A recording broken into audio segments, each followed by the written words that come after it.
Welcome to Equal Grounds, a space where every voice is heard and fairness leads the way. In today's workplaces, talent should define success, not gender.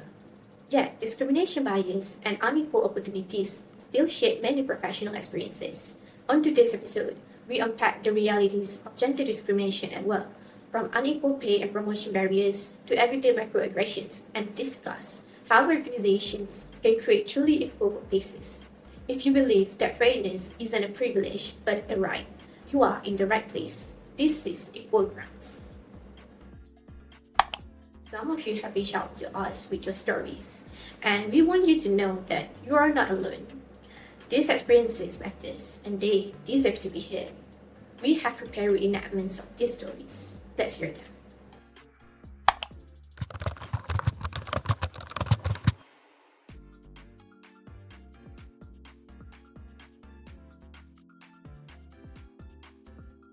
I noticed my male colleague posting about his new phone and his weekend getaway. We have the same position, the same working hours, and the same responsibilities. I can't help but wonder, are we really being paid equally? How can he afford all that, but I can't?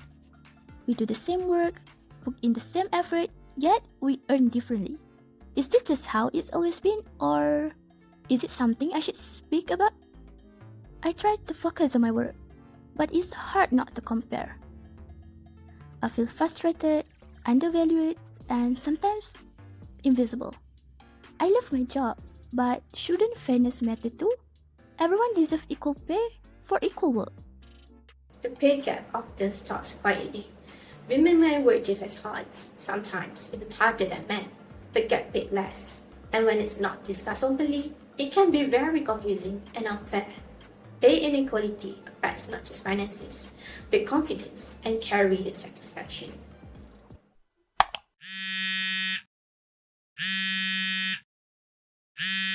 So, did you get the promotion? You really deserve it. No, they gave it to my male colleague instead. I told you about him. Why him? You've been there longer, worked harder, and handled so many critical projects. How can they just overlook that? They said he had fewer personal commitments, and they assumed that I might focus on families. Can you believe that? Just because I'm a woman, they think my career isn't as important. But that's unfair. Your ability, your result, your leadership, those are what should matter, not assumption about your personal life. I keep asking myself, should I confront them or just accept it as how things are? It's exhausting to constantly prove that my gender doesn't define my ambition or dedication. Don't let them make you doubt yourself. You know your worth. We need workplaces that recognize effort, talent, and not stereotype. You're right. Well, I have to go now. Promotion bias happens when employers make decisions based on gender assumptions. Women are often assumed to be less committed because of family responsibilities, even before any of them express any intention. This kind of bias can discourage talented employees and affect long-term career growth. But gender discrimination doesn't only affect women. Let's hear a story from a male employee who reached out to us. Hi, I work in a fast-paced company. Lately, I have been feeling really stressed. When I told my supervisor I needed a mental health day, they laughed and said, "Man up."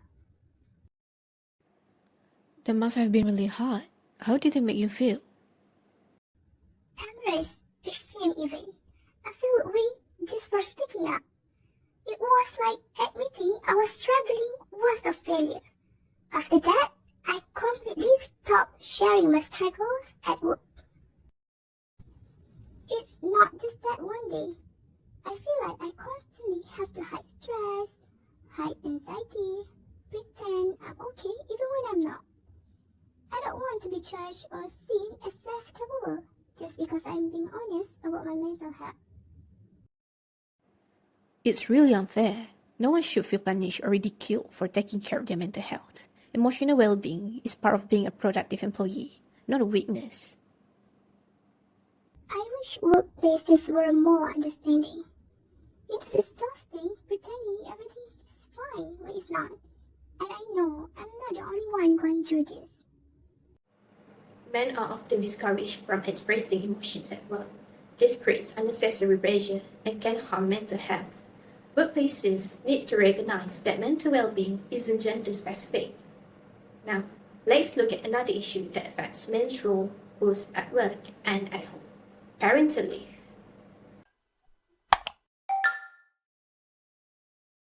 Hey, did HR approve your parental leave yet? Yeah, sort of. They say it's usually for mothers. Like fathers don't really need it. What? But our baby needs you too. You should be able to take time off. I know, I want to be there. I really do. But it feels like I'm doing something wrong if I ask. You are not doing anything wrong. Parenting is for both of us. You deserve this leave just as much. Thanks. It just feels frustrating. Like my role as a dad isn't valid. It is. Don't let them make you feel otherwise. We will figure this out together. Men are often discouraged from taking parental leave, which reinforces traditional gender roles. Gender equality isn't just about women having opportunities, it's also about men being allowed to participate fully in family life. These experiences show that discrimination can appear in subtle ways, even remotely or in policies. So, what can organizations do to reduce gender discrimination at work? To tackle the issue of promotion bias, we must look at performance management, in which organizations should establish transparent and consistent promotion practice. Performance review are a critical feature of the promotion process and should be conducted regularly with a clear objective criteria to ensure fairness. In addition, instead of evaluating performance only once a year, which is at the end of the year, employers should conduct evaluation more often to track employee progress and growth, ensuring a more accurate and balanced assessment of their contributions over time. Organizations should also establish standardized metrics for evaluating employee performance, focusing on measurable outcomes rather than subjective impressions. For example, employees should be given clear key performance indicator (KPI) and transparent benchmark so that evaluations are based on measurable outcomes. This reduces bias and subjectivity in performance evaluations since employees are evaluated based on specific criteria rather than personal judgments or opinions. Eventually, employees regardless of gender who manage to meet or exceed the KPI should be fairly recognized and rewarded through promotions, bonus, or career advancement opportunity. Overall, a fair performance management practice like this can encourage employees regardless of gender to perform better by fostering trust, enhance motivations, and ensuring that rewards and evaluations are based on merit rather than favoritism. To create a better workplace and support the employees, mental health training must be conducted to help employees recognize signs of distress in themselves and others and encourage early help-seeking behavior regardless of gender. For example, corporate mental health training focuses on preventing stress and burnout by helping employees manage workload pressure, recognize early warning signs, and maintain a healthy work-life balance. This training is extremely important in global organizations where unequal expectation and workloads may affect certain genders, increasing the risk of emotional exhaustion and mental health challenges. In addition, suicide intervention and prevention training equips employees with the skill to recognize signs of emotional crisis among colleagues and to respond appropriately by offering support and seeking professional assistance. This type of training contributes to a caring and non-discriminatory workplace environment in which emotional struggles are taken seriously, regardless of gender. Furthermore, anxiety management training has become increasingly important due to its close link with chronic stress and burnout. These programs help employees understand anxiety system, develop effective coping strategies, and manage emotional pressure more confidently. By normalizing emotional expression and encouraging support seeking across all genders through this training initiative, organizations can reduce gender bias and promote emotional equality in the workplace.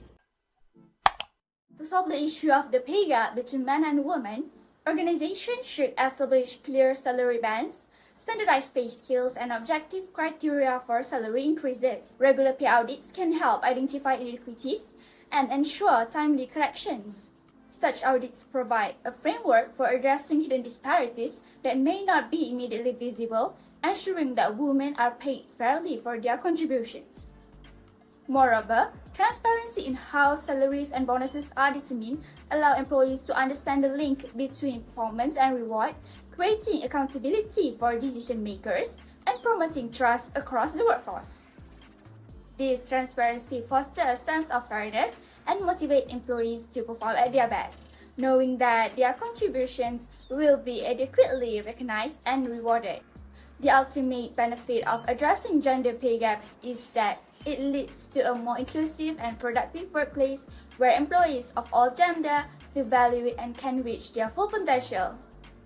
Last but not least, inclusive and gender-neutral leave policies that value caregiving responsibilities equally for all employees need to be implemented by organizations to reduce parental leave bias. For example, offering equal paid leave for fathers and mothers, clearly communicating that taking leave will not negatively impact promotion, bonus, or professional growth.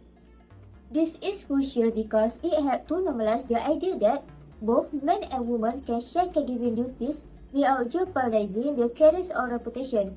Complementing this, additional measures such as flexible work arrangement, phased return to work program, and manager training or supporting employees during and after parental leave reinforce the organization's commitment to fairness and inclusion. Organizations that normalize caregiving responsibilities for all employees encourage a more balanced division of work and home responsibilities, reduce gender stereotypes, and enhance employee well-being and retention. This, in turn, leads to increased job satisfaction and loyalty as employees feel supported in both their professional and personal life. Implementing this solution benefits everyone, employees, employers, and even families. Gender discrimination is not always loud or obvious. It often appears in small, everyday ways: pay checks, promotion, conversation, policies. But by listening to these real experiences, we can take action and make workplaces fairer for everyone. Thank you to everyone who shared their voices for today's episode. Don't forget to like, share, and comment with your thoughts. Together, we can make a difference. See you next week on Equal Grounds.